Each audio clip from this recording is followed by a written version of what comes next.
naman. Ay, so tas? Parang asap lang, may tribute VTR. Ang cute nila. Ang mabait nila talaga. So, totoo lang. Nay, kamusta ka na? Mukhang busy-busy ka. Oo, anak. Busy pero maganda. I know you like it, I know. Maganda tayo, di ba? Tsaka happy. Ako, happy ako dahil dami mong ginagawa. Di ba? At thank you for sharing everything, your generosity sa cast. Ang dami ko naririnig, even the directors, ang dami kong anecdotes naririnig na parang hiningi niya, Nay, pengi nito. Doble pa daw yung binibigay mong sa eksena. Parang masaya kami. Talagang, gusto ko kasi masaya yung yung kahit nagda-drama, gusto mo ang mga kasama mo happy. True. Gusto yung ginagawa.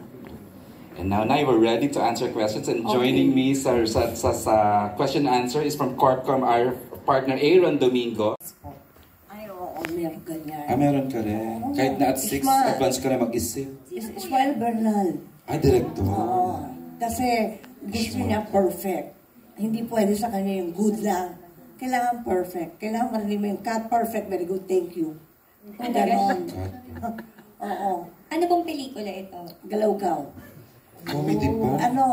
May lagnat ako 40 yung lagnat ko, pero pumunta ako sa set, late ako ng 10 minutes. Ano ba sabi niya sa inyo?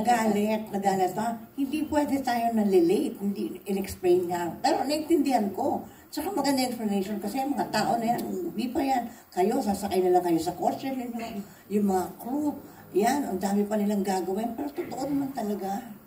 Kaya hindi ka pwedeng malate. Ishmael Bernal pala nga. Mabuti nga hindi ako nabato ng magic flying chair. Correct. Ay, may gano'n nangyari. Oo. Oh my God. Pero hindi ako nabato. Ang iba nabato. Ako hindi ako nabato. Kung meron pong isa pa pong experience na maaalala po ninyo with your mentors na gusto nyo pong ma-share ngayon, ano po kaya yun na tumatawag mo sa inyo? Si Daddy Dolphy. Oo. Siyempre siya yung maraming payo. Lagi niyang sinasabi na magpapakabakar, huwag masyadong matayog ang lipad ng saranggola ni Pepe. Naman. Pasok ka dyan na. Diba? Yung mga ganon. At saka kung minsan, kailangan ko daw maintindihan na kung minsan hindi tatayo yung tao kasi nahihiya. Sabi niya, ikaw na lang yung magparaya, anak. Sabi niya, dahil ang hirap mo pinapagawa mo, bruha. Sabi sa akin. Bruha daw ako. Sabi niya, pero nung wala na siya, doon ko naintindihan lalo yung sinasabi niya. Madami akong ganun. Ayun po. Sa dami po ng mga projects na... Ayan, sinasabi ko na huwag na paulit kasi nagkakaedad kasi. Mari, nandun na lang tayo. Hindi naman ano biningap, ikaw lang. Ako wala. Correct. Yun. Kaya pagka nandun ka na, parang gusto mo sila naman. Sila naman parang ma-feel din nila. Gusto ko ma-feel nila yung sumasayaw sila sa stage. O kumakanta sila, di ba? Mentoring na nga siya stage. Mentoring stage ka na, Nay. Nagme-mentor ka na talaga. Ikaw na yung nagme-mentor sa mga tao. Kaya ang dali na umiyak. Ang dali kausap. Nila? Oo.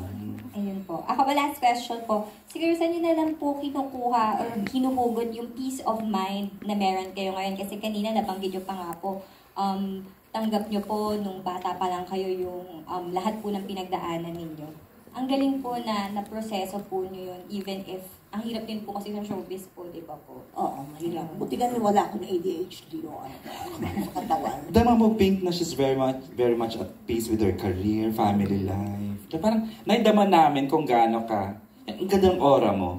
Oo, talaga. Going back to the question. Saan po niyo hinuhugot yun? Yung ganong peace of mind? Kasi masaya ako sa kinalalagyan ko ngayon. Yung happy ako na, nandito pa ako. Ganyan. Kailangan pa nila ako. Yung ganon. Kasi may series, may comedy show. Correct. Tapos may vlog pa na nakakaaliw. Yung vlog nyo nga, ang bongga. Very Gen Z. Di ba? Ang galing. Congratulations po. Meron po ba kayong mga hindi pa nakakatrabaho na sa tingin nyo may intimidate po kayo? Hindi ako na-intimidate. Problema. Hindi kasi ako na-intimidate.